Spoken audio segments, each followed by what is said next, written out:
evening. It's Wednesday. It's 8 o'clock.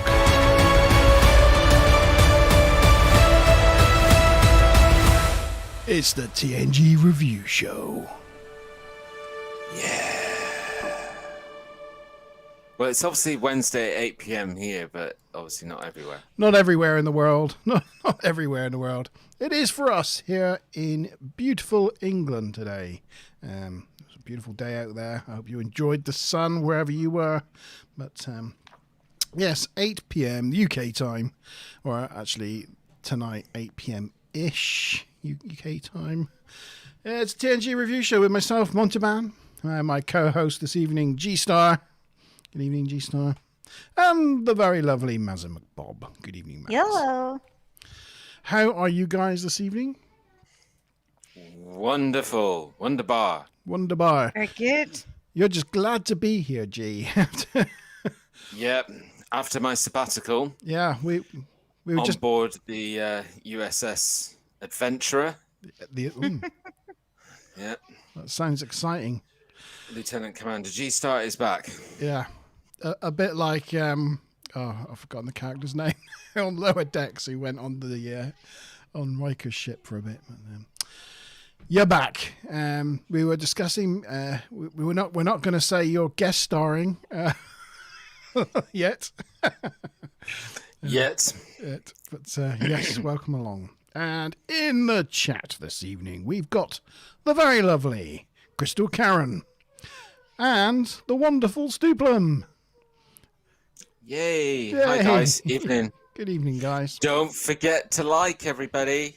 Oh, don't forget to like. It's that community love. Like each other.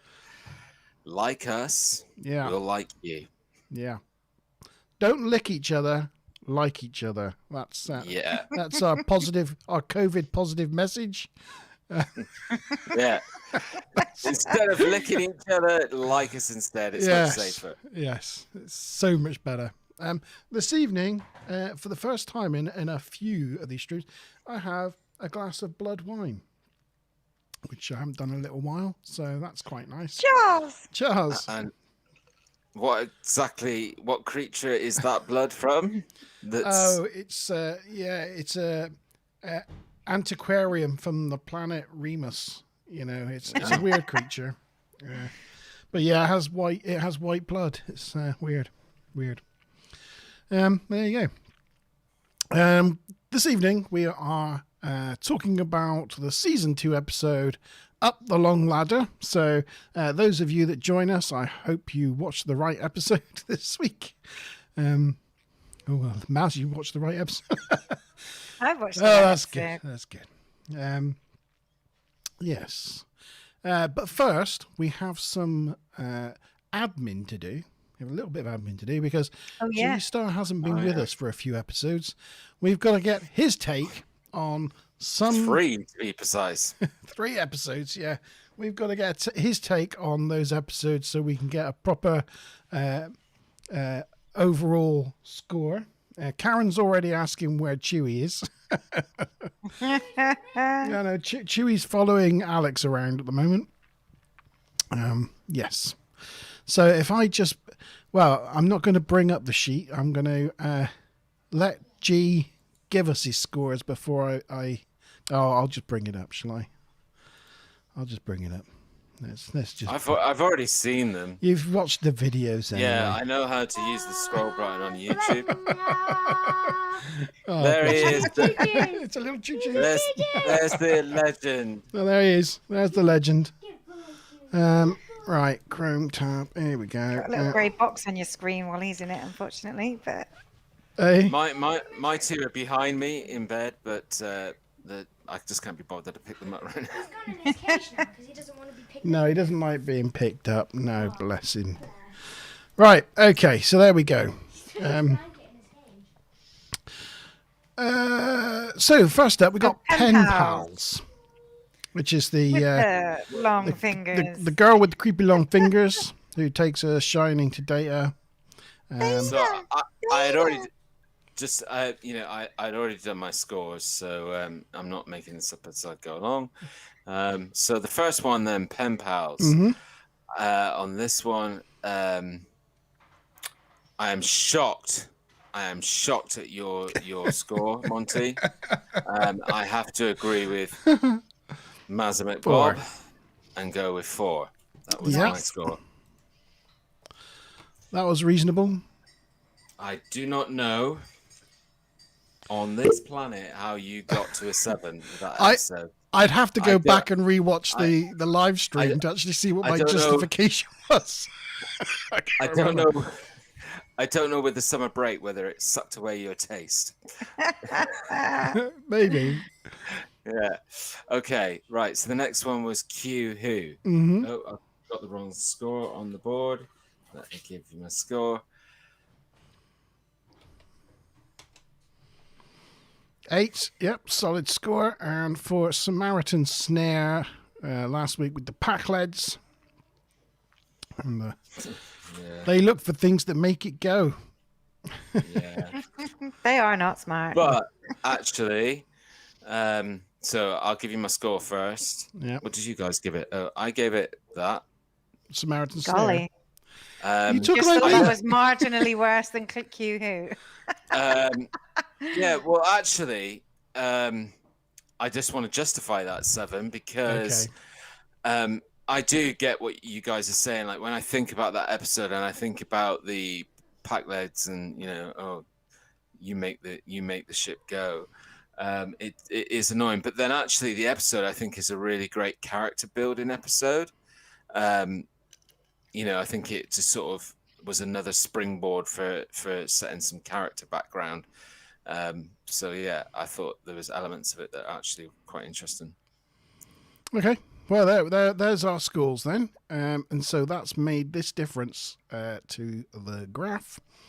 And that's put Measure of a Man at 9.3 and Q Who at equal joint place for the season as the joint top episodes. And nothing else. None of the others really got any further than bottomish of the tables, despite the extra scores. So yeah, there you go. Well, thank you for that, G. I feel that we're all caught up now. I don't feel there's a big hole in my statistical life.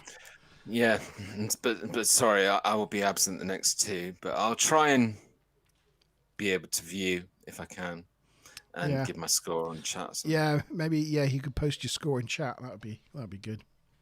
Yeah. I just may be driving, so that just may not be possible. You're not allowed to answer the questions though. Yeah. Oh, that'd be interesting. Okay. So let me get the pictures. Here we go. Up the long ladder. Now, Do you know what that means? Hi, Smiler. I was about to ask that question. I do not know. I imagine it means going to space, or but It does not mean that at all. It's from the phrase up the long ladder and down the short rope, which effectively means being hung, I believe. oh, I'm not crumbs. exactly sure why they use that phrase, but That's apparently that's what it's short for. that's darker than I know the episode had a working title of Bring in the Clones. Yes. When it was being filmed. I saw that read somewhere, and I think they decided to not go with that title because Thank God. it ruins one of their sort of like dun dun dun dun moments in the episode. They're like, "You're clones." Well, if you call the episode "Clones," then it kind of gives the game away straight away, doesn't it? But not that we didn't get it straight away anyway. But yeah. I thought Maz was going to say that it sort of stemmed from a Beatles song or something like that. There are actually songs with it as lyrics, but but maybe not the Beatles. But Do you I'm think? probably thinking the long and windy road or something. Long and winding ladder. Yeah. Yeah. Up the long ladder. Okay. Right. Well, let's get into the episode. Hi, Smiler. Smiler's quite happy because she's got her assignment finished today. So she's she's been working on assignment the last couple of episodes. She's completed it, so she's able to join us this evening. So it's always great to have our wrench on. Yeah, you can't have a proper question time without a Smiler. No, that's right. It's not the same without a G star or a Smiler. So yeah. Okay, so we'll start with the teaser, and it opens up with the shot of the Enterprise and some eerie music going. It was so weird. Yeah. Like no captain's log. No, I quite like it sometimes when they start an episode like that because you're like, oh, no captain's log, no. You're just like I swear that wandering was the through a Borg ship and there's bit. an eerie music and you're like, oh, what's going on? There was the captain's log. It was just on the desk. I thought you were going to say And it I'm was sure that somewhere was like else. the Borg. I'm sure that was like the background Borg music, that eerie sort of. Yeah, it is. Yeah, it is. It was It's from, I reused. think it's from Q Who, wasn't it? Yeah, yeah. So that gave me the feels, but for no particular reason, really, as it turns out. So we go onto the bridge, and Worf appears to be having some issues. Stood at his arch position, and Picard wants to discuss a signal that has been given to him by Admiral Moore. So he takes Riker to his ready room, and Data takes the con, but Data doesn't notice that stood right behind him is Worf there, and he's gradually growling to himself more and more. So in the ready room, Riker guesses correctly that the signal is a distress signal. Picard confirms that they received it last month, and it's Terran in origin.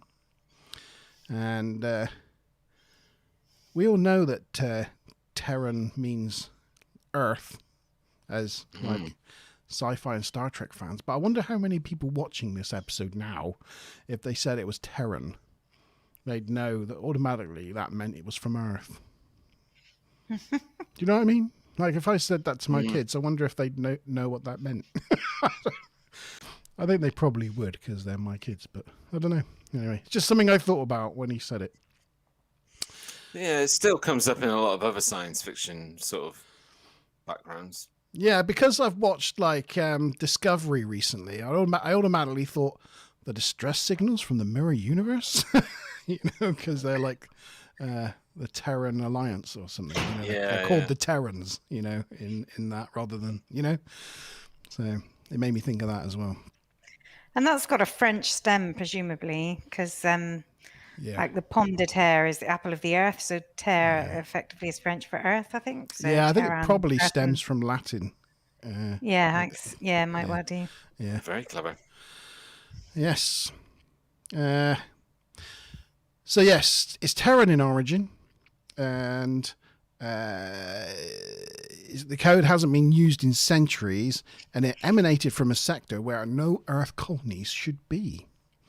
Picard Googles the distress beacon on his laptop, and the computer informs them that it's from the European hegemony, which is between 2123 and 2190. They cross-referenced that time frame with ships that had left for the destination of the Thicka sector, but no luck. So they decide to go there and find out for themselves.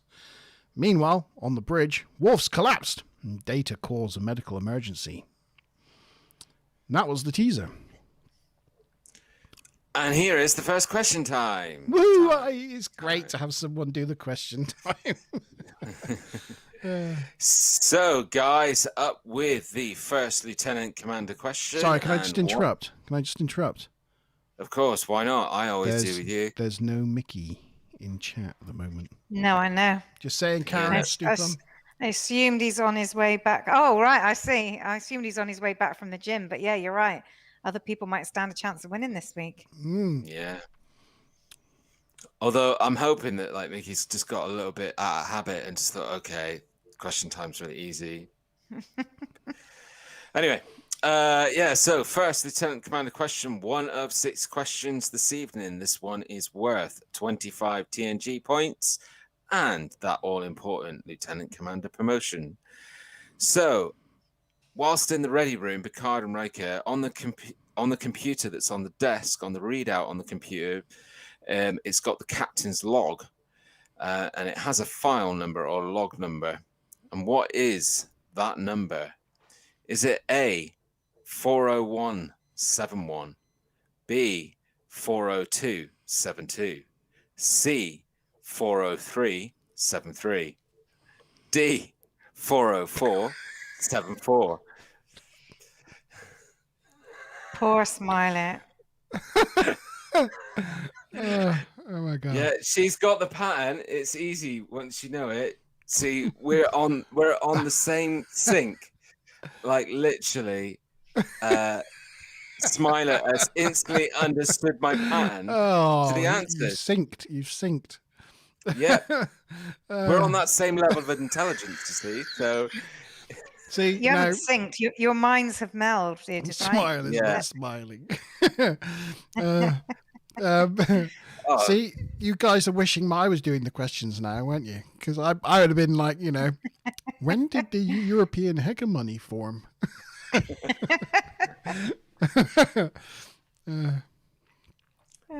just a random viewer's got the answer in. A. Crazy Kraken's got A. My gosh.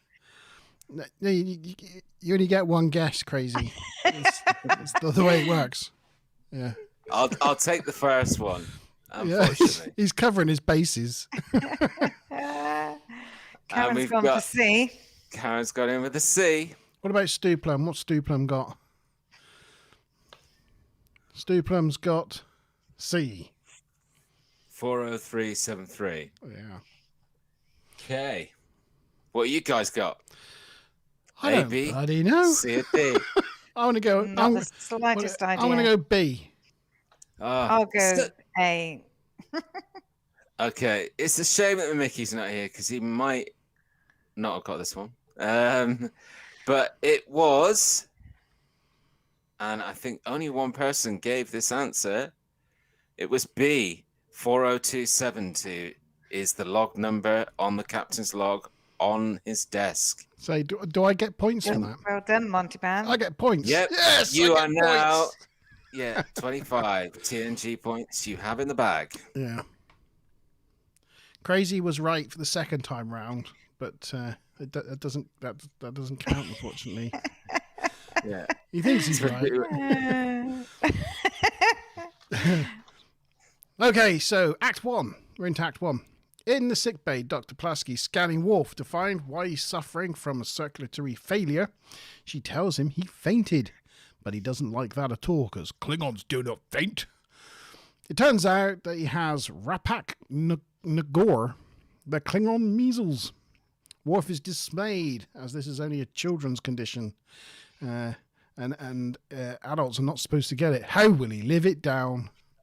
Dr. Pulaski sympathizes, so when Picard signals for an update, she lies and says Worf is fasting due to a Klingon ritual, and he's not taking that into account when doing his exercises. Worf appreciates that he covered for her and says that he is in her debt. Now, unusually, Crazy's like cheering because he got it right second time round. And I usually go like scene by scene in exact order, but I'm not going to bother with this episode. I'm going to go straight to the point where a little bit later on, she cashes in that debt by asking Worf to perform the Klingon tea ceremony. She shows that she knows the ceremony by laying it all out for him. Worf points out that she mustn't drink the tea as it was deadly to humans. Though the doc points out that it's also not too good for Klingons. Worf says that it's a reminder that death is an experience best shared, just like the tea. And Dr. Pulaski thinks he's a romantic. Worf tells her that it is with Klingons that love poetry achieves its fullest flower. And with that, Pulaski goes and obtains an antidote so she can join in the tea ritual as well. she asks him after they've had the Cheat. tea. Cheat. Hey, I said cheat. she should have got the antidote. should have just died. She just died. How dare you? Just die. Yeah. Such a cheat. Cheater. Yeah, she gives herself the antidote and has the tea and then asks him to quote more of that Klingon poetry. Oh dear, don't. And we fade on the scene. I think that's just about the best scene Pulaski's been in, to be fair. Yeah, it's pretty good, wasn't it? It was pretty good. I thought it was great. It was weird because you were left thinking, oh, there's a bit of a... Yeah, she was Strange kind wolf. of swooning at him, wasn't she? Where did that come from? It's like, Oh, they were just flirting for fun, I think. yeah, I left that scene not knowing what to think about it. And I put those two scenes together to get that sort of storyline done because that it kind of had no point. It doesn't go anywhere. That's kind of a recurring theme in this episode, really. But yeah, there wasn't much of a subplot to this. It like started with this whole Klingon thing, and then the tea ceremony, and then that was it. The subplot was done. That was it. That was the side plot. It didn't tie into the thing. They didn't learn the same sort of lesson or, anything like that. It was just, it was a thing that happened. There you go. There you go. It was a weird one. This episode is certainly full of those, like Maz says. In the ready room, Data suggests searching for the ship's manifest. And he finds the ship, the Picard. Picard finds the ship, the SS Mariposa, was launched in 2123 with the destination of the Ficus sector. Data points out that Mariposa is Spanish for butterfly, as he thought that might be relevant. Picard confirms that that is not relevant and goes through the manifest, including spinning wheels. May I interrupt? Okay. Yours. Question time. Oh, crumbs. Right, okay. Cool. So the second Lieutenant Commander question, also worth 25 TNG points. And for anybody that didn't get the promotion the first time round, opportunity to get it this time round. Okay, so... Oh, pictures. I just realised. Oh, good point. There's Worf fainting. Yep. There's Pulaski looking at Worf. And there's them doing the tea ceremony. That's her cheating. Yep. Anyway, carry on, G. Sorry. Yep, okay. So, how many spinning wheels were on the Mariposa's manifest? How many spinning wheels were on the Mariposa's manifest? Was it A, 30, B, 38, C, 45, or D, 50? So that would be, just for Smiler, A, 30, B, 38, C, 45, or D, 50. Let's hope Smiler's there. Wow. There was something else on the manifest as well that Picard didn't read out. Does anybody know? No, I don't know. Well, I did pause it and I thought it said 32, but apparently it said 25 Bandai pipeline surfboards. Banzai pipeline surfboards. Banzai pipeline surfboards. Wow. Yeah. But he didn't read that one out, funnily enough. Who knew? Yep. There were some computers. I remember there being computers. Yeah, there were computers and there were chickens and cattle. Crazy. And You've got to put an answer in for this one. We'll give you to the count of 10. And Smile Rainbow said, "Is it the equivalent of knits for Klingons?" I think it was the equivalent of what do they call it? Measles. Measles. Yeah. She says. I think she says. Oh yeah. No. Yeah. It is the equivalent of measles. Yeah. I dread to think what Klingon knits are like. You know. You probably got like fire ants crawling around in their beards. And yeah. So Crazy got his D in ACD. I'll go B. You'll go B. Yeah. Why not? Yeah. C. See. Okay. So the only person that is getting the correct answer on this one and getting the Lieutenant Commander promotion and joining Lieutenant Commander Monteban would be our lovely random viewer. Hey. It was D50. Well done, Crazy. 50 spinning wheels on the manifest. Nice. Yeah. Crazy has no clue. He's just punching letters. You got a 1 in 4 chance, right? Yeah. Whoop, whoop. Whoop, whoop. Doop doop doopy doop doo. Where were we? We were going through the Looking at the manifest. Spinning manifest. wheels. Yeah. So as soon as you got a promotion, you did get a promotion. What the point where Picard says spinning wheels, Data starts doing his background searching in his head. Spinning wheels, and then reading out the dictionary definition as Picard's going through it. And eventually it annoys Picard and he's like, Data, shut up. But it confuses Picard because on one hand it looks like the colonists are utopian types who want to live in harmony with nature, but on the other hand the manifest shows they were carrying a ton of technology as well. So they were wondering, what's all that about? They arrive at the Bringloid system system and find that the star is emitting immense solar flares. They find life form readings from below the planet, Bringloid 5 surface. They don't find any technology or power sources, so that raises a question of what happened to all that technology that they brought with them. And they raise their shields to protect themselves against the solar flares. They come up with a plan to beam the survivors on board between the solar flares so they can drop the shields, beam them on board, and then raise the shields again to protect themselves. Deanna is worried about how the people will manage with the shock of being transported up. So Picard sends Riker down to arrange things. Just Riker, just by himself. He's just my first officer. Off to this unknown planet. Arrange all the citizens to evacuate. And then get back to us. Just like that. Riker's a hell of a guy, I tell you. So Riker reports in that there are around 200 colonists.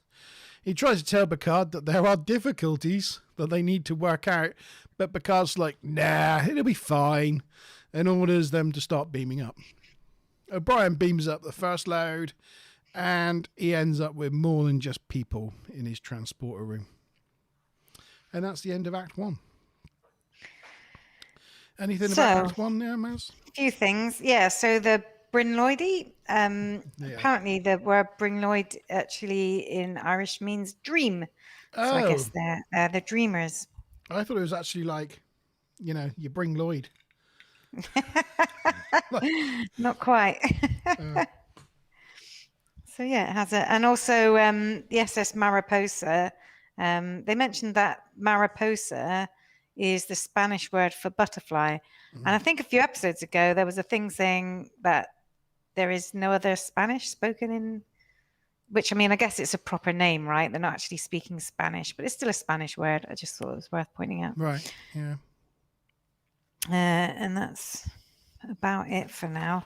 There might be some others, but I'll, if I root out some more bits, I'll tell you after the next question time.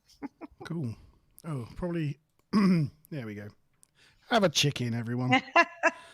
Oh, that was the other thing. Random. Sorry, when they transport everybody with their animals, it's like there's all hay and floor. Normally when people transport, it doesn't transport all of the, like the gravel under their feet.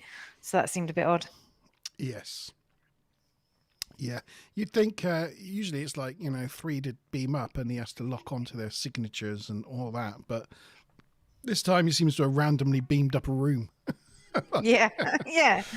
Like all of these boxes and stuff from the floor. So I do have to say that last part of the first act, jumped through it quite quick, and I think it's gone past one of my first commander question. Oh, do you want to go for it? I think it has anyway. I'm so sorry if it hasn't. But here's a stab in the dark. So this is a commander question. It is worth 50 points, and for the first promotion to anybody going to commander. Ooh. Okay, so when they flew into the system, Yeah. data detects M-class readings from Yes. which planet in the system? A, third, or B, fifth? Oh, I did actually say this answer. I did say it in my blurb, in my babbling. So if you were listening, you might be able to get the answer to this one. So data detects M-class readings from which planet in the system?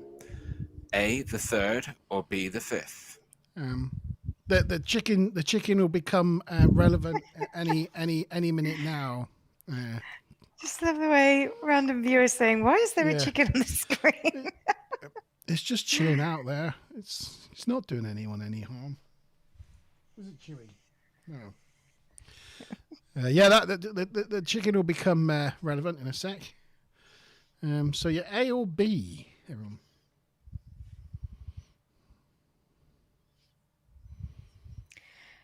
Apparently, Karen's this was gone the with final 3. episode to air before the release of Final Frontier. Oh, A little bit of timing trivia. right, there we go. Yes. That most successful of Star Trek films. Yeah. So we've got answers in from up. B for Stu Plum, A for Karen, B for just a random viewer. Okay, so this time he's going no one A. No, A. you don't. Is You that want, no, you want B. You want B, That's your crazy. final. No, that's your final answer. Crazy, Stick with isn't B. it? Final answer. He said was B to A. begin with. And then said, "Just kidding, I choose B." Okay. All right, fine. So we've got 2 commander promotions then. Commander Stu Plum and Commander Random Viewer. Yay! Well done. 50 points each. Promotion. Well done, commanders. Yep. Commander Crazy Kraken, or just a random viewer. I know him as Crazy from Fortnite, you see, G. That's why I keep calling him Crazy. Yeah. He's too delayed. He's delayed. It's unfortunately there is a delay on the chat. Okay, so yes, we're in Act 2. So whilst O'Brien's having problems with a pig in the transporter room getting under his feet, he meets Danilo O'Dell, who's quite pleased to find another Irish man and assumes O'Brien must be in charge of the ship. Worf and Picard are heading down to the transporter room from the bridge, and as they approach, the doors to the transporter room open and chickens burst out. See? That's what the chicken's about. That's what the chicken's about. It had a purpose to cross the Corridor. Yeah, the Yes. corridor. That'd be the one. Okay. I thought I was trying to think of Turbo something.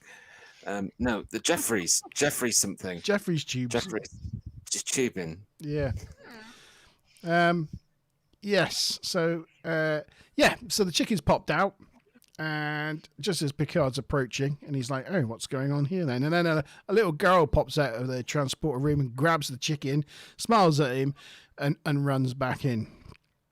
And as he enters, Picard meets Daniel O'Dell himself, who is unhappy that Picard decided to beam him and his people up without so much as a "by your leave." I had to look up what "by your leave" meant because I wasn't quite sure. I think I've heard that before.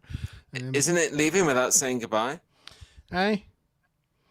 No, it's like asking permission. You know, it's like by your command. If you know. Yeah. So if you don't, by you're your- sort of like you're not following that permission. Yeah, it's like in the military. You say, "I'm going to do this by your leave." Yeah. And he's saying like Picard didn't even ask for permission. You know. So yeah, I did love to look that up. Karen, to get to the Jeffrey stew. Hey. Why did the chicken cross the corridor? Oh, why? To get to the Jeffrey stew. Yeah, very good. You right there, Chewy? You right, dude? Yes. So, by your leave, I've lost my. Oh yeah, there we are. So Picard introduced him to Worf, his head of security, because I think he thought he might be starting to get punchy. Danilo takes one look at him as like a big theatrical gulp and thinks that he probably doesn't have any problems with security, does that guy. Anyway, they didn't want to leave their animals behind to die, which is why they're in this situation. G? Can I just say at this point, this is when it kind of turns into a pantomime. Yeah, in terms of the acting. Yeah, from this Irish guy, it's very much like sort of like Harry Mudd from like the '60s Star Trek, you know? It's, Morecambe and Wise. It's very over the top. Yeah. To be sure. It's a shame Mickey's not on this evening. The one episode where we've got like an Irish thing to talk about, and Mickey's not here to talk to us about it. But we'll catch up with Mickey later. He's watching an important football match, apparently. Oh, is he? Apparently so. Is that what Karen said? Is it? Oh, he's watching Gaelic. Seen him on the Fortnite chat. He's watching a Gaelic competition. Yes, he did say. I remember him saying now. I'm not good at remembering these things. He did tell me. Yes. Okay. So yeah, they didn't want to leave their animals behind, which is fair enough. So Picard orders them all to be beamed to cargo hold 7 and tells O'Brien to beam the rest of them there as well. On leaving, Danilo tries to offer Picard his daughter's hand in marriage, mistakenly thinking Picard must be rich if he owns a massive ship like the Enterprise. But Picard declines with a flat no. And then Worf cements that no with a glare. Yeah. In the observation lounge, Worf confirms there was a total of 223 refugees beamed up, and Dr. Pulaski says that 2 more are expected within days. Picard wants to drop them at the nearest starbase, and Dr. Pulaski wonders how they will cope with modern life as they are so anachronistic. And I had to look up anachronistic. Anachronistic. You guys use that term all the time in your Monty Zone. Do we? Anachronisms, things that are misplaced in time. Oh, yes. Oh, yes. I was like, anachronistic. What does that mean? But yes, it means like old-fashioned, out of time. Yeah. Oh, yeah. But Riker thinks that if Danilo was anything to go by, they will be running the place inside a week. Oh, my word. They then get a fire alert at Cargo Bay 7. Is there any chance of moving along the chicken? I can only look at a chicken's ass for so long. No. Sorry. Chicken. Why did he cross the road? For a purpose? No, to meet his henmate in the replicator because he wanted to replicate. Now they're starting. Oh no, he doesn't. Oh yes, he does. A panto. No. Oh dear. Yeah.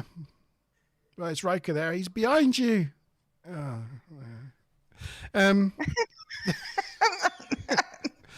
We were so on the ball with that, weren't we, Gary? No.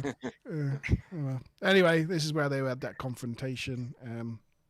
We'll stick with that one for a minute. What was it talking about? I've lost. Oh yeah, there's a fire alert in Cargo Bay 7. So they head off to Cargo Bay 7. They arrive at the cargo bay, and Danilo's not happy as a lightning bolt came down from the ceiling. He wants to know what happened if he was under the thing, and Worf replies, "Then you would be on fire," because it was to put the fire out. You'd be stood in the flames. Yeah, you would be stood in the flames. He said, "No, you would suffocate, because there's a fire suppressant." They then meet Danilo's daughter, Brenna Odell, who is not happy as she's been trying to cook dinner. As they had not offered the refugees anything, Picard apologizes for not having shown them the food dispensers yet. She then notices Riker staring at her with some amusement and asks him if he's ever seen a woman before, and Riker replies that he thought he had. Danilo then steps in. Not one with such a bad Irish accent. No, she doesn't have an Irish accent, does she? I didn't notice. Supposedly. It's kind of an English accent. She has more of an English accent. But, yes, terrible Irish accent. That is. Danilo steps in to formally introduce them. He says she's a fine girl and not usually this sharp-tongued. Just then, she shouts his name from across the room and makes him jump out of his skin. Picard starts laughing and tells Riker, sometimes you just have to bow to the absurd. And I think that's what we were thinking about that point in time in this episode. I mean, so it says on the trivia that outburst of laughter was sort of spontaneous and he ad-libbed the absurd line. Yeah. Don't know if that's true, but that's what it said. For all you Chewie fans out there, say hello, Chewie. Say hello to everyone. Hello. And he's like, no, I'm just interested in your face. Interested in licking your face. All right. Well, no licky. It's good to see you.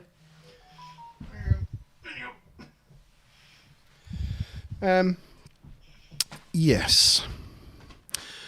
On leaving, Riker decides to stay and offer his help.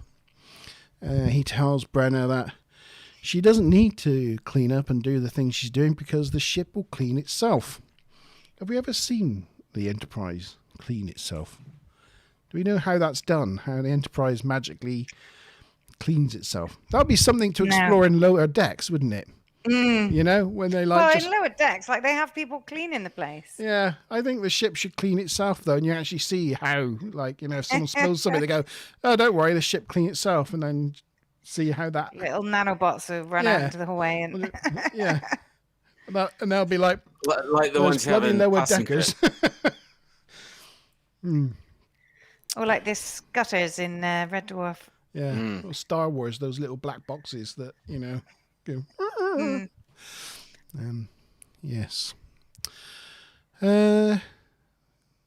Yeah, so Riker's staying to help. Which, yes, so she finally gets the idea that why he's staying there, and she like changes her sort of posture and her demeanor, and she asks where a girl can get her feet washed, and he offers his services as first officer to show her every amenity of the ship. I would definitely click the picture on. Oh yeah, well done. There you go. There's him offering his services. Pimp. Yeah, which is a bit of an abuse of power, I think, being the first officer of the flagship of the Federation. But as long as the first thing he does is show it, you know, as long as he didn't go straight to his quarters, then it'll be all right. Oh dear. Danalos catches up with Picard in the corridor and asks if he's heard of anything from the other colony. And Picard's like, what other colony? And that was the end of Act 2. My next question is when you get to the homebrew. Oh. I mean, you know, it's just like a bit bizarre. So there's a few things that are a bit bizarre about this whole timeline.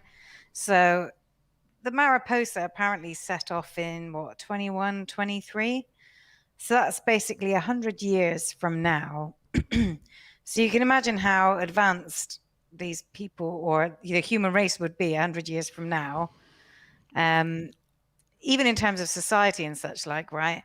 And then apparently within sort of a couple of 100 years, you know, which must be about 6 generations, they've gone back to almost like the 1700s. It just seems bizarre. Like, I don't think a people would revert quicker than the amount of time that they exist. Yeah.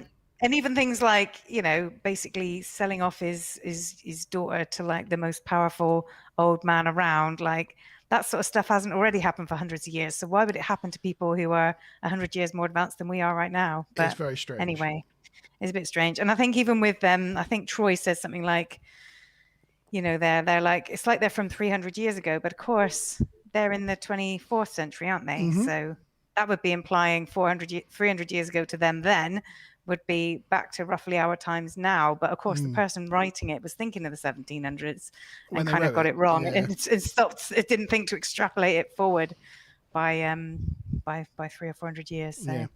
Do you wanna yeah, go a up whole on the bunch of sofa? silly timelineness around Go up on that. the sofa. And just a random viewer is trying to do an Irish flag and an English flag, but the English flag just comes out as a black flag for some reason. And also asks, do we have homework on this topic? If you did, that would be awesome. I wish I had been given Star Trek homework when I was in school. Yeah, we'd have all got an A. Yeah. Well, Mickey has his homework to do. He takes his viewing this program really seriously. He does. He does. Makes lots of notes. Yeah. Give the exam questions. You can't dig into my sofa, Chewie. It doesn't work. Yeah, go to sleep. Go to sleep. Yeah. But yes, so we learned there's another colony. So now we know what happened to all the technology. There was 2 colonies on this ship. One that wanted to live without technology, and another colony that wanted to live with all the technology. So, yes, that explains that. So, Act 3. In the captain's log, Picard reveals that they have found another Class M planet about half a light year from the Bringloid system, and thinks it was the destination of the colony that had all the technology. Riker takes Brenna to his quarters, and oh yeah, so he does take her to his quarters. Like, yeah, all right, well done. Cool. Yeah. He says he can see why her father wants to marry her off, so he can have a beer and pipe in peace. She moans that despite all the wonders that he's shown her on the ship, she's still not seen anywhere to wash her feet, and Riker gestures that the bathroom door's behind her. But she's like, is there something wrong? Do you not like girls? And he's like, is there a special technique to this fish washing? And she's like, yeah, you start at the top, and they get kissing. Yes. And that's it for that subplot as well. Nothing That's else it. happens on that. No. There's no... Doesn't make any difference to the rest of the main story. No, you would have thought we'll come to it. We would have thought it would have come up at the end, like, I think this episode was written by like about 8 people. It was written by what's she called? Is it Melinda Snodgrass?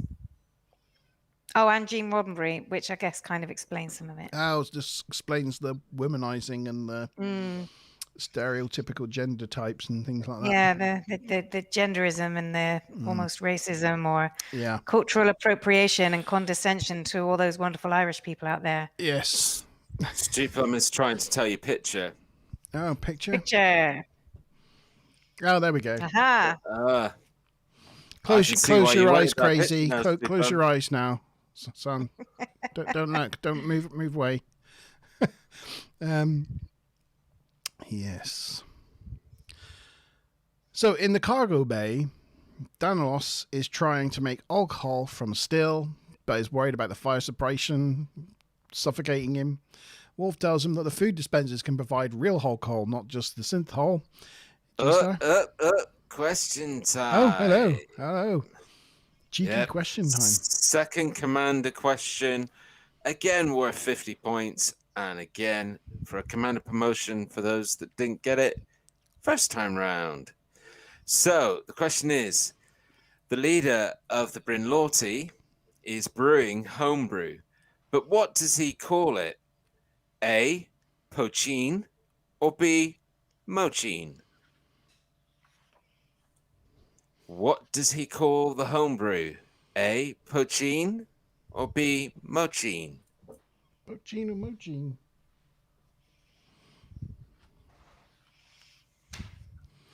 See what answers we get. Chewy. Just looking through. I've done a lot of these Choo-choos. bits. Chewy. You all right, bud?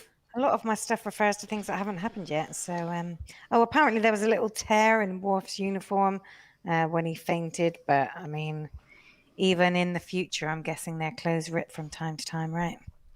Yeah, these are supposed to be futuristic outfits, though, aren't they? Made of like Oh yeah, they're like nanotechnology they're like armor and everything. I Yeah. forgot that. yeah. So maybe there shouldn't been a little rip under his arm.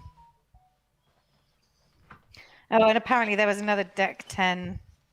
Or should we call them Deck 10isms? Where they were at the turbo lift and the door said they were on Deck 10, but the door to the right showed Deck 36. Ah, So another possible 10 forward error. right, yeah. Not that it was used in this episode, mind you. They film them all out of order, though, don't they? I think they film sometimes true. bits of episodes and bits of other episodes because they got the right people in the right area at the right time. So we got one answer in. Apparently, another anachronism is that they implied that around the time when the Mariposa was sent off, which was in the early 22nd century, that was around the time where the United Earth government starts forming. But apparently, in all other Trek lore, that actually happened more in the 21st century, like later on in this century, rather than the 2100s. So again, they got that timing a bit wrong. Well, I think in the original lore they come together to defeat like Khan and his superhumans. Oh, and what's the time? Neurogenics. The eugenics. But that happened in the 1990s, apparently. So, yeah, never mind. Is Crazy still there? Are you going to get a Captain Crazy? It's not a captain, it's the commander. Oh, is it a commander one, is it? Yeah, still 2 questions to go yet. Well, I think Crazy might have missed out on... Oh, no, he's there. Look, there we go. He's got an A. You'll Got notice. 2 A's and a B. I'm going to You'll go with notice. a poutine. I want a bit of poutine. Okay, Maz? Poutine. Poutine. So you'll notice that in the answers, there's getting less and less options. So Yeah. the next 2 questions, there are no options. You just Oh. have to know the answer. Oh. And the next question is a farmer special. Anyway, get into this one. Anybody who put A, so that'd be both the other hosts and Stuplum and Random Viewer all got 50 TNG points, and I believe that's a commander promotion for you two Yay! and for Random Viewer. Ooh, and Stuplum. No, Stuplum was already Commander Stuplum. Oh, sorry. I think Yeah. Random Viewer was a commander as well, wasn't he? Yeah, you're right. Actually, sorry. Yeah. Because he was Commander Crazy or something like that. Apologies, Random. He said, I think I saw. He said he was Commander. He was gonna, Commander Chicken. Oh no. Right. So Drop me pen.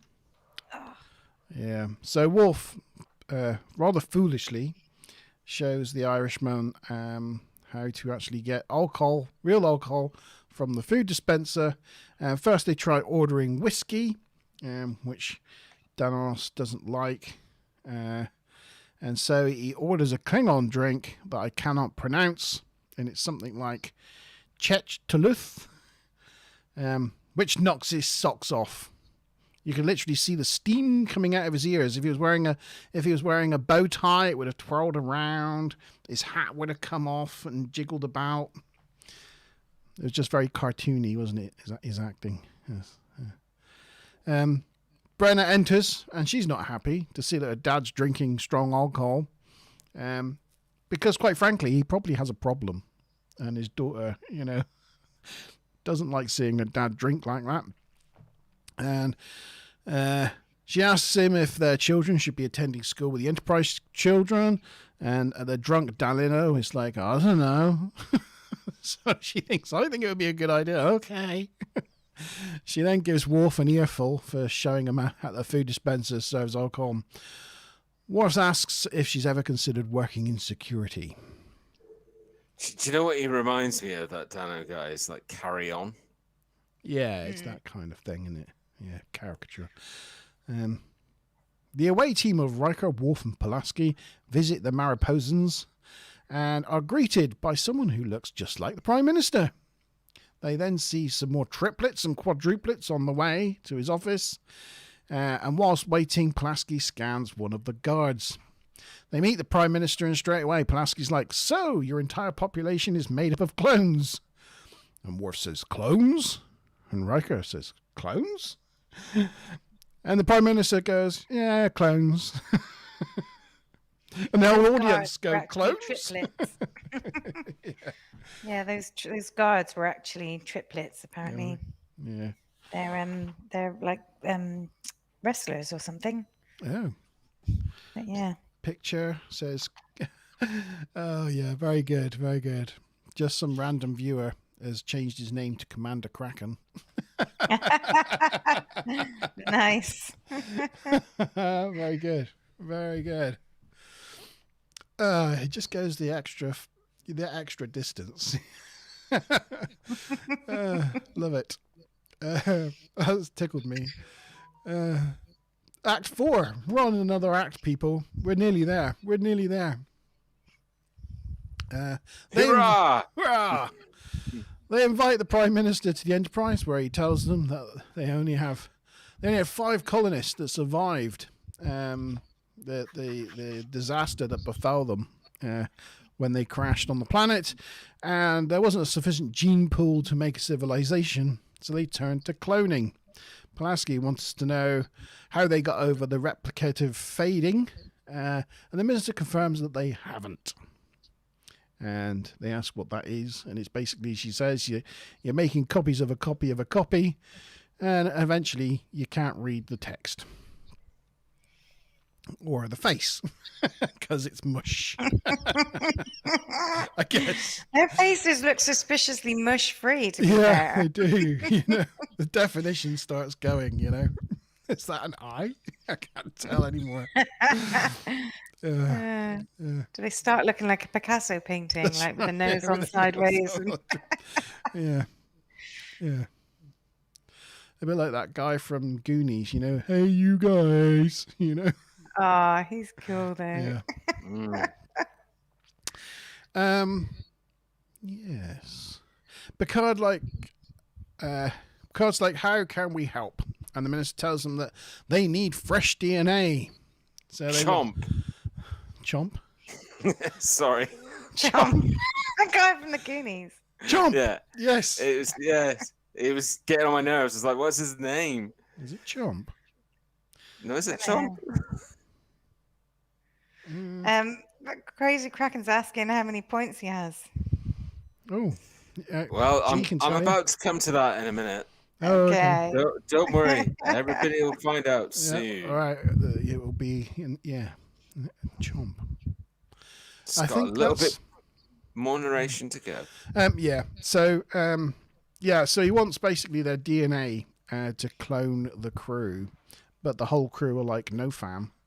Riker especially doesn't like the idea of being cloned, as one William Riker is unique, and the more William Rikers that there are would deplenish his uniqueness, which would be an interesting point to pick up later in the series after a transporter accident.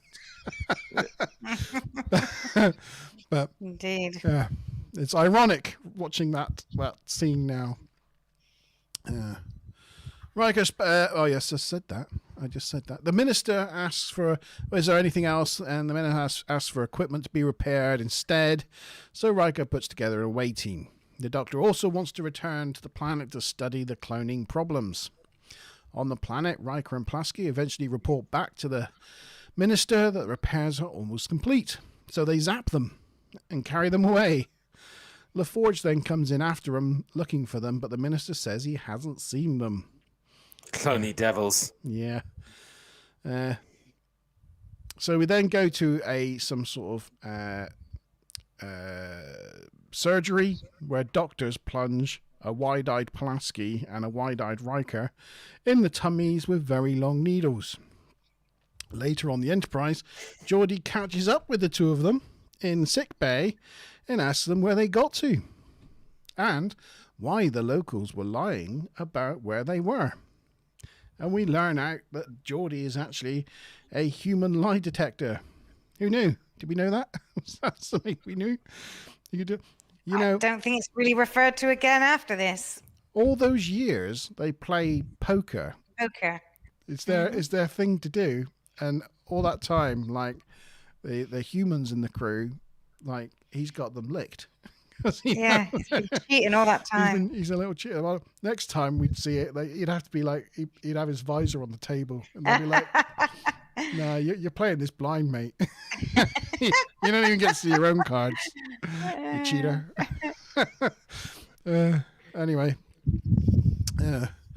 they then realise that they don't remember actually what happened to them. So the doc scans them and they find that they are missing cells that line their stomach. Riker decides to beam straight down to the cloning lab. Doesn't seem to ask permission or anything. He just gets in the transporter with Geordi and the doc and proceeds to murder the two clones that are being created. It's Just- like such a weird scene. Just flat out murders them where they lay. Even with the doctor there going, This is the right thing to do.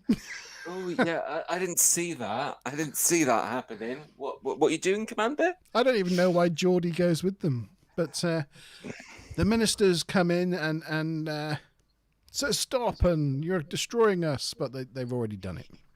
They've already done the act. Pictures. And it is illegal. Killing your own clone is still considered murder under Well, I would have. Federation law. It comes up in Deep Space Nine. There was like a thief guy who fakes his own death, and Odo takes him in when they find this bit of like DNA and they realize it's a clone. And Odo says, you know, I'm arresting you because it's still illegal even if you kill your own clone. There he is. I was even put in the description of this episode that in tonight's episode, watch Riker murder clones like he's Count Dooku. Yeah, there you go.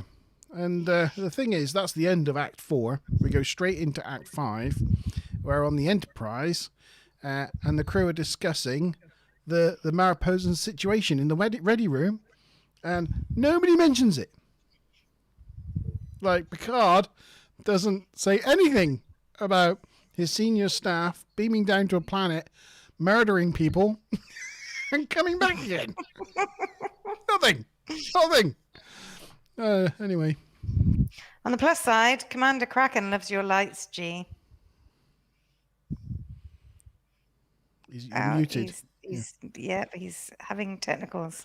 He's having some technical problems. Continue multiband. Okay, so Picard asks the Doctor how desperate their situation is, and the Doc replies that they're the Walking Dead now. They just haven't been buried yet.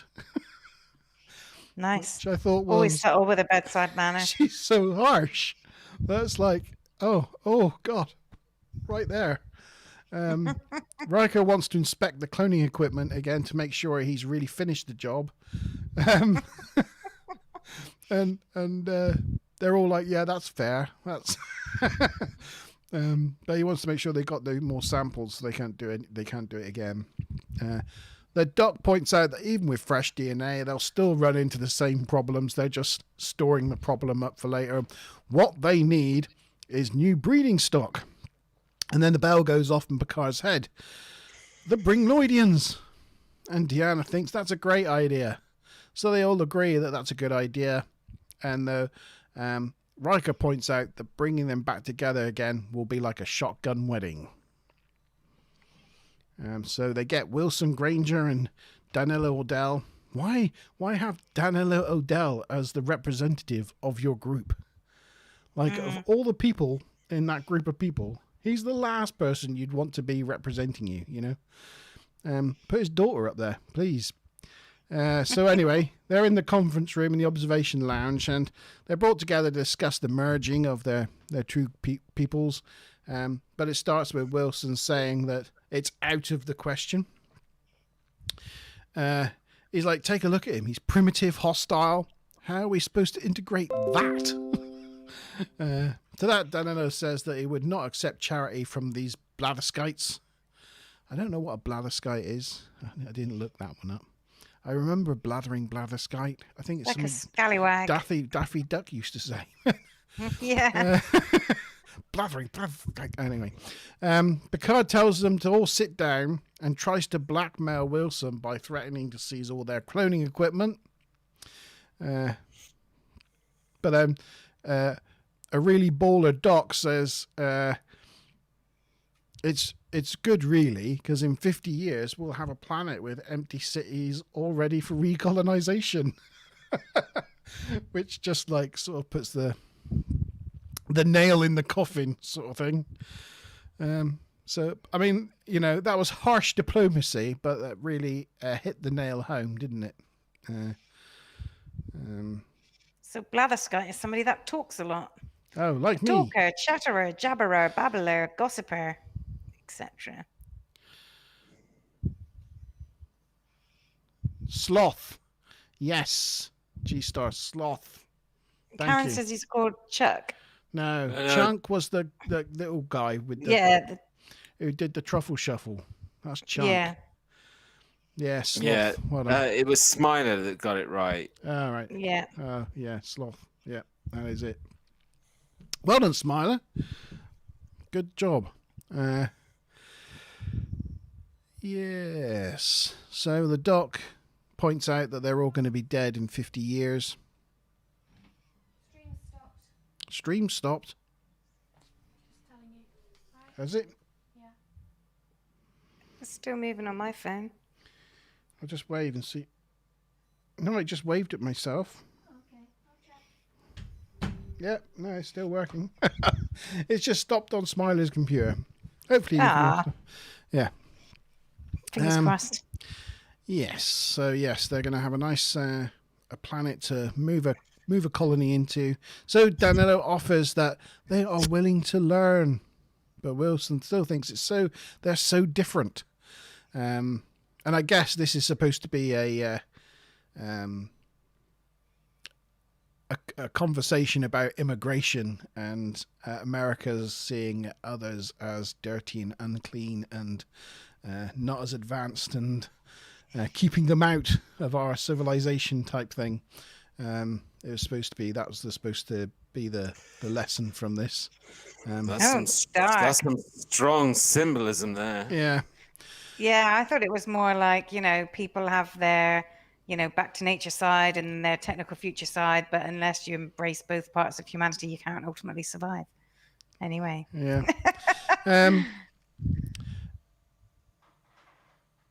But it's so different. But Picard points out I thought Mark's stream had paused then. No, my brain paused. Picard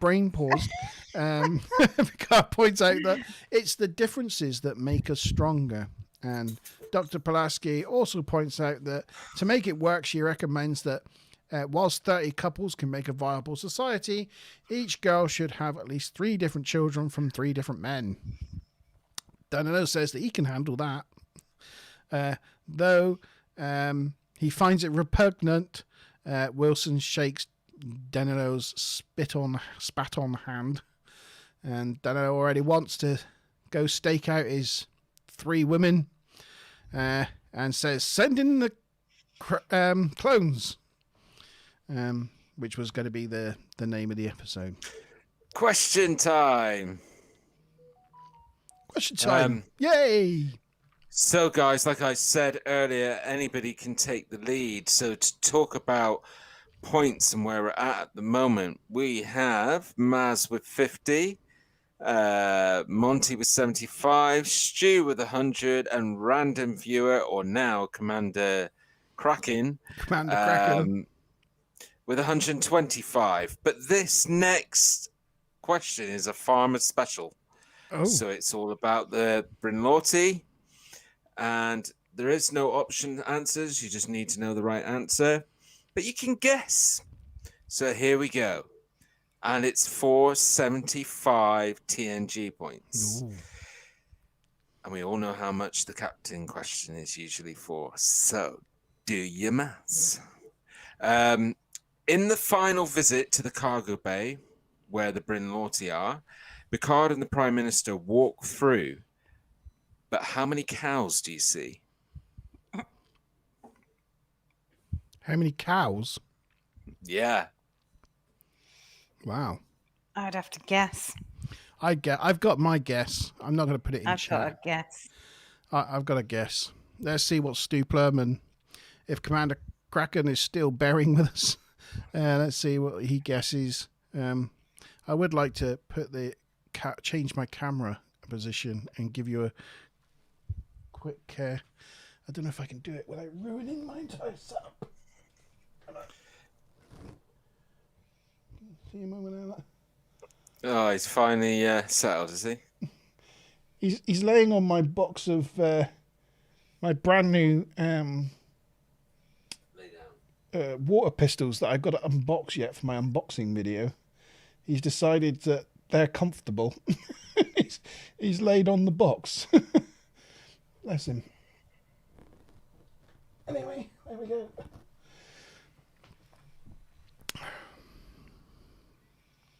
So we got any two answers? from Stu Plum. Right. I've got Maz's answer as well. We have this going on. Oh, shall I give my answer? Where's Crystal Karen? I put my answer in our Oh, did you? chat on the stream. Studio chat. I'll give my answer then on studio chat. Did that work? That did work. It's the same as my answer. Oh, yay. So just waiting for an answer from random. A. Nope, sorry, Commander Karen Kraken. says A. It wasn't a multiple choice, Karen. Was that a cow? Do you mean one? Let's go with 1. Let's say 1. Oh, crumbs. Just going with 3. Oh, 3. And Crazy's not got back to us. So what are we saying then? What's the answer? What are we saying? Oh, here we go. Commander Kraken says 4. We see 4 He's cows, gone big. so almost a Commander herd. Kraken's gone 4. So I didn't say how many herds. I said how many cows. I'm just joking. Right. So we've got 2, 3, and 4. And your guys' answers, which to just share with the viewers, both my co-hosts gave the answer of 0, so they believe that I'm trying to trick you, and there was no cows in the room. I don't. But there remember was. Oh, I don't remember seeing any cows. There was 1 cow. 1. If it wasn't 0, I knew it would have to be 1. But so nobody got that right. Nobody Crikey. Nobody got it right. Who'd have thunk it? 0, 2, 3, and 4, and the answer was 1. Oh, so I guess everybody's saying they lost connection. So I guess something did go wrong with the stream then. I just didn't notice. Oh. Nothing came Do you up want to in move my. the picture on? Nothing came up in my stream panel. Nah. Oh, there they all looking happy with themselves. Was that it? Oh, and there's The shaking of the there's hand. the shaking of the spattle on the hand. Ick. Ew. That's what that guy's thinking right there. Look, in his head, he's thinking, See, once again, they would have come. COVID. They would have come from a time 100 years in the future where nobody would spit on their hand and shake it. No. Yeah. So yes. Anyway. So answers then. G Star. Was that the question? Was that the end? No, there's There's still one the more. captain. Oh, there's captain oh question gosh. coming in. Oh crumbs. But have you finished the story? You No, haven't, I have you? better finish it then. Yeah. Yeah. Send in the clones. So they head to the cargo bay, and Wilson sees a pregnant girl for the first time, and he goes to put his hand on her belly, but wimps out because he's like, ew.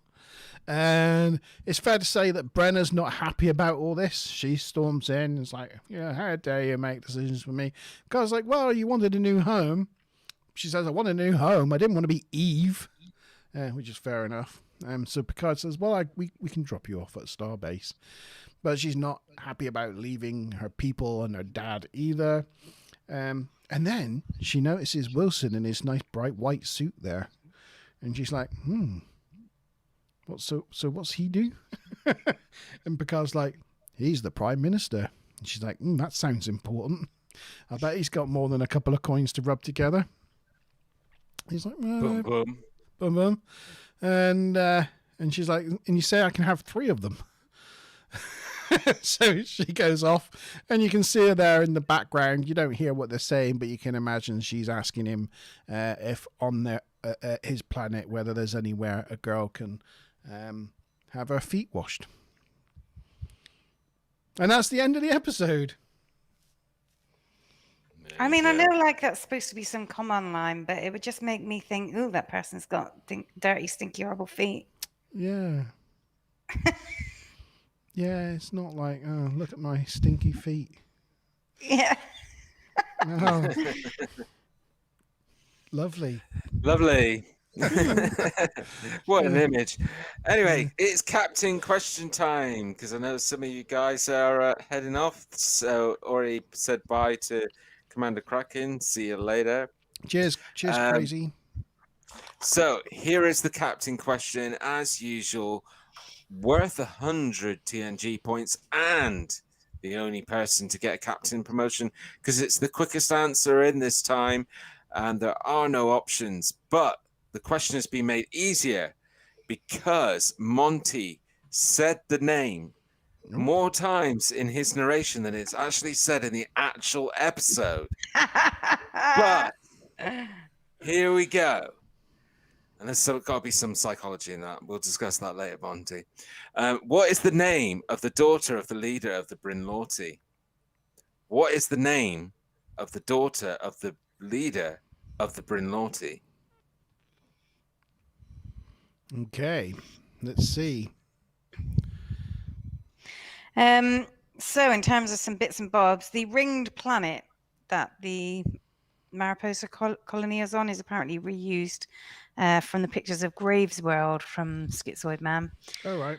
And I don't know if you noticed, like the rings. Did you see the little I did. like shadow? Yeah. Oh, it's cute. Like a little shadow of the Enterprise following along. No. Probably wouldn't actually happen or something, but wouldn't. it still looked quite cute. It wouldn't.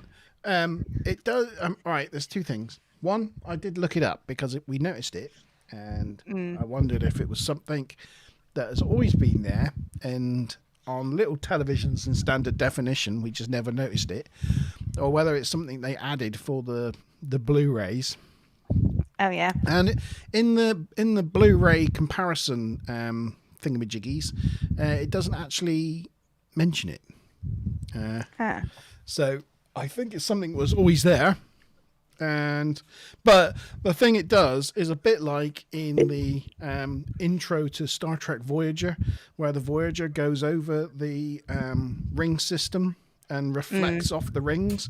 It makes that ring system, that planet, look absolutely minuscule, like just slightly larger than the ship. It does make the whole system look considerably smaller, because in reality, if that was a full-size M-class planet with a ring system, the Enterprise would be so far away from those rings that it would be the shadow would be such a minuscule dot that you wouldn't like see it. Yeah. So it has the effect of making the whole thing look slightly less epic, although it's quite cool at the same time. It's something nice to spot. You're just breathing on your mic there, Maz, a little bit. That's great, thank you. Yeah, so that was a good spot, though. I was wondering if anybody else spotted that. We have a winner. Oh, winner, chicken dinner. Yeah. Who's our winner this evening? Quite a while ago. It was Stu Plum. He came in with the complete and utter right answer, Brenna Odell.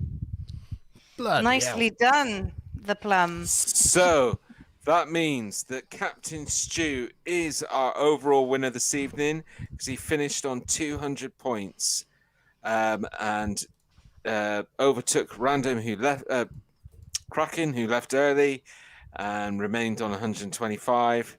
And so Stu Plum was the ultimate 200-point winner. Well done, Captain Stu Plum.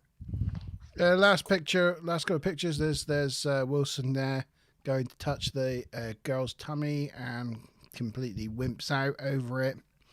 And that's it. Oh, and there's the picture at the beginning that we never see, which was them beaming on with all the hay and paraphernalia from the room. Goats and all. Yeah. So get your points in chats, guys. Your yeah, points for the what do we score the episode?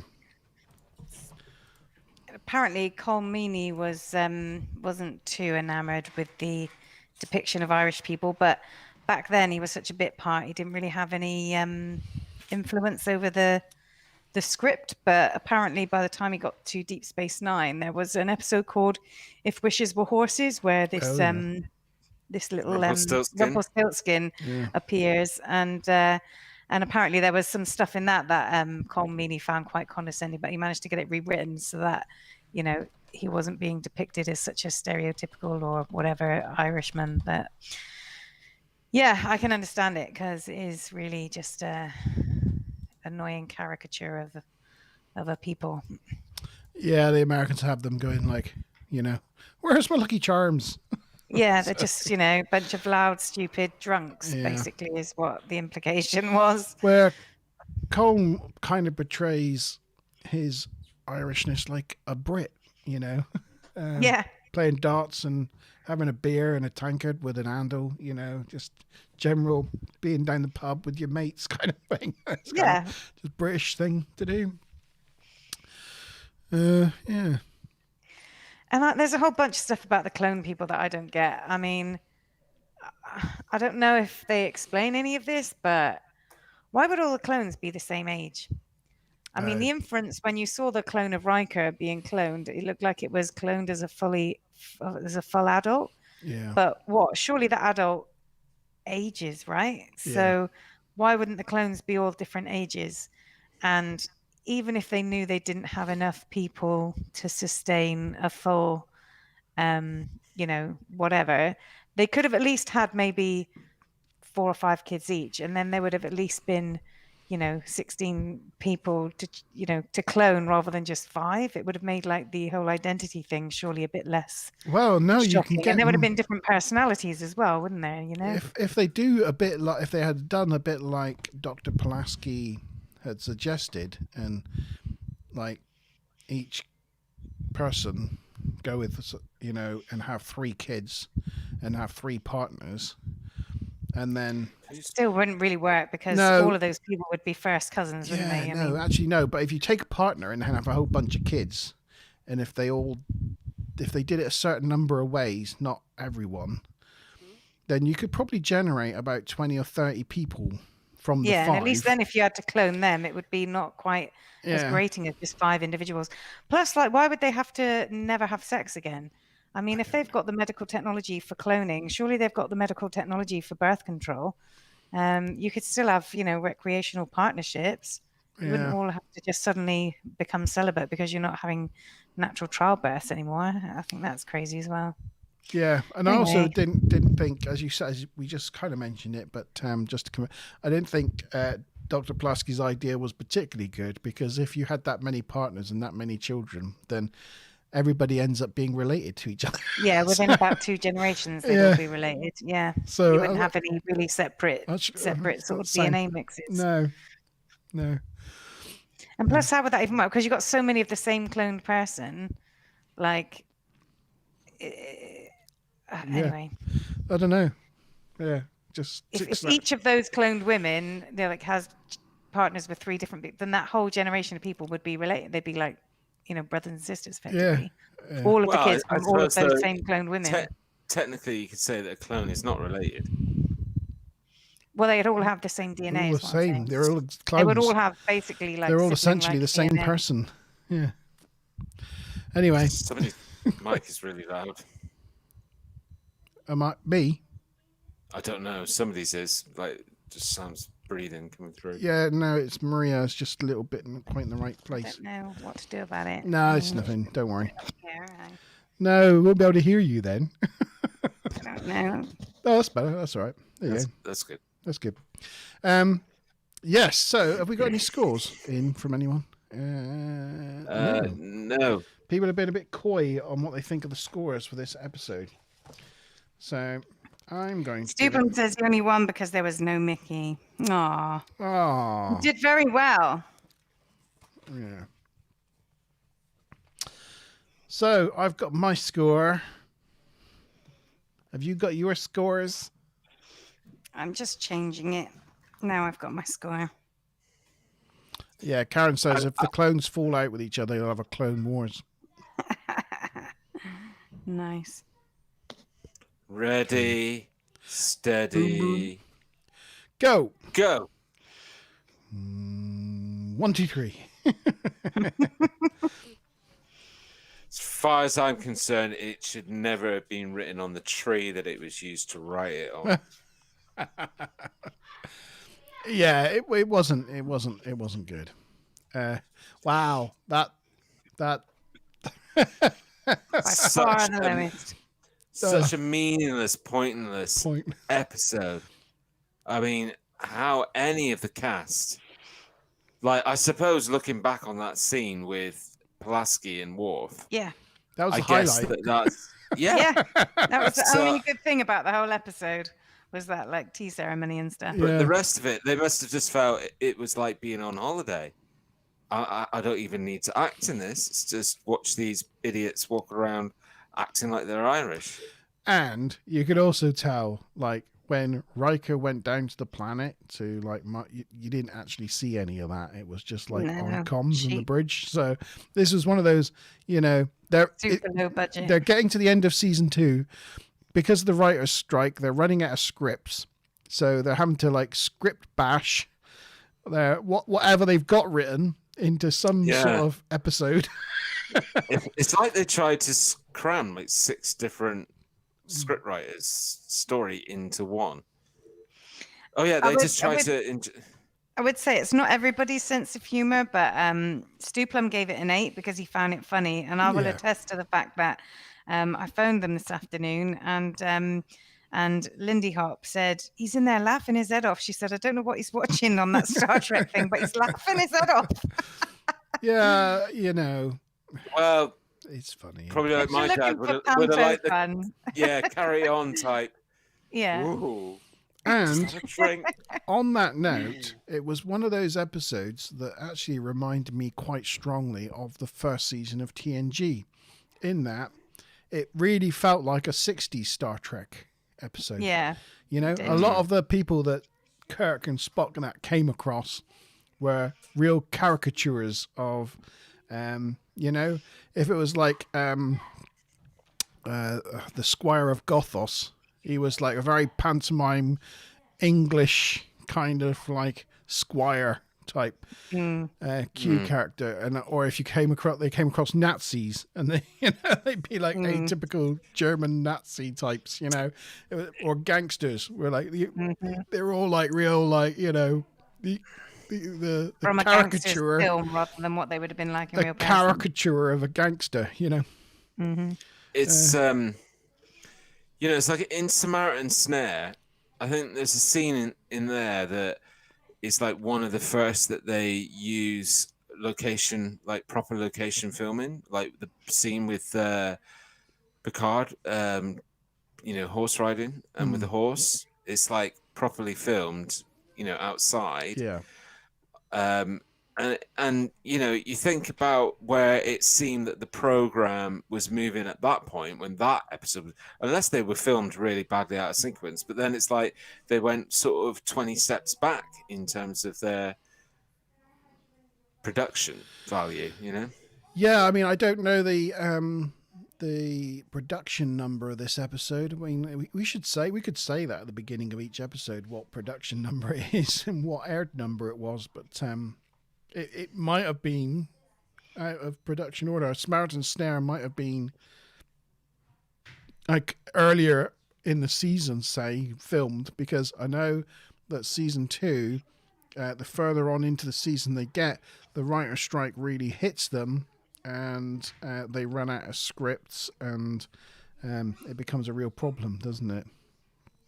So I don't know if that was during this time that they were just trying to get episodes out, you know, just to try to make a season.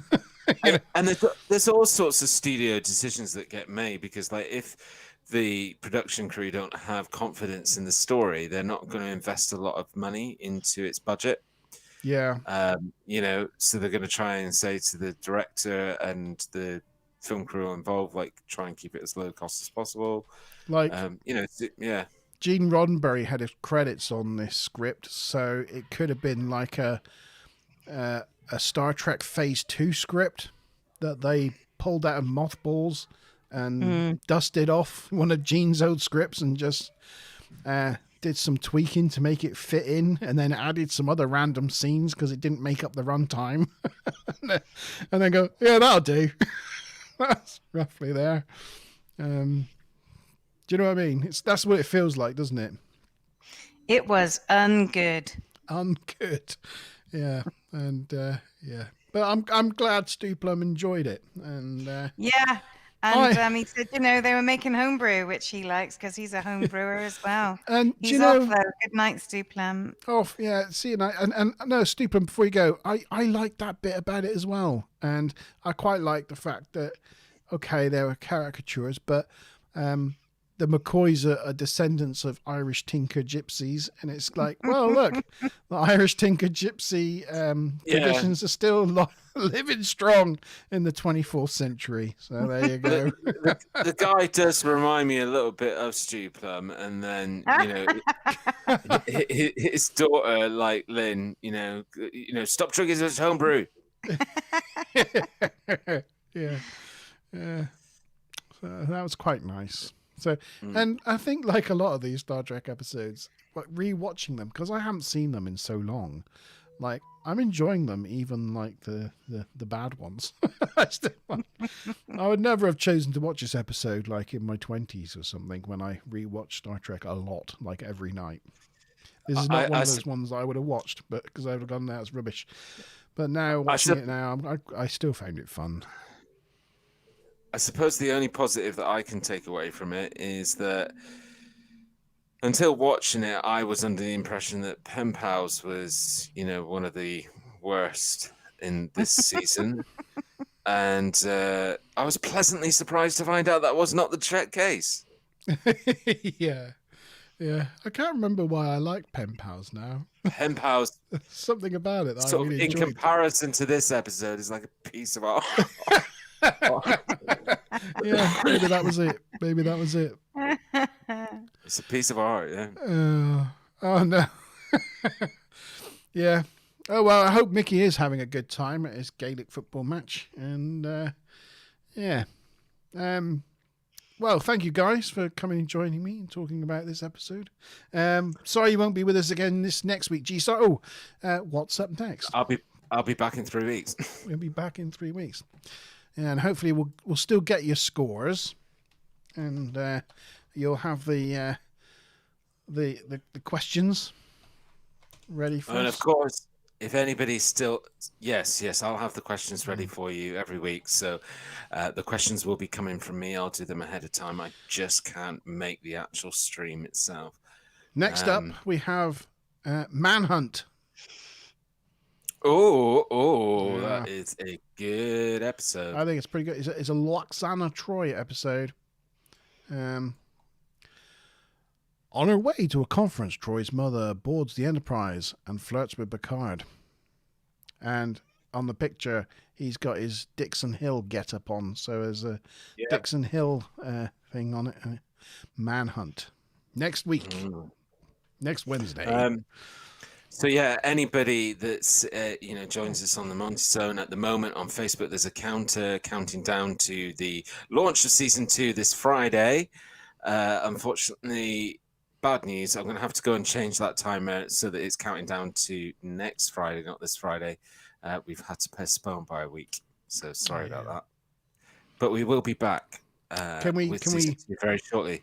Can we give a teaser of what the first Montalban of season 2 is about? We could give a teaser, but actually don't give away the location. Go on then. It's very, very... Well, it's either south or north. South or north. It's a good teaser, that is. Yeah. I like it. Yeah, cool. Is that a good enough teaser? Is it? I think so. You're in pole position with it, I think. Yeah. Okay. Well, thank you, G Star and Mazimak Bob for joining me this evening, and Been a pleasure. thank you, Definitely. Karen Stuplum and Crazy Kraken, for joining us in chat, and my wrench Smiler Rainbow. We will join you. Well, I will if you're around. I'll see you guys tomorrow for Fortnite on the other channel. If you're interested, joining me for Fortnite tomorrow. Yeah. No, G Star's there. Look, he's can't wait to get some. I got the Fortnite. moves. I got the He's moves. got the moves. You're cranking your 90s and yeah. My Series 1 PlayStation. Yeah. Yeah, and next week for the Monty Zone. But yeah, I hope you have a great rest of your week, and we will see you next Wednesday at 8 o'clock. Cheers. Bye.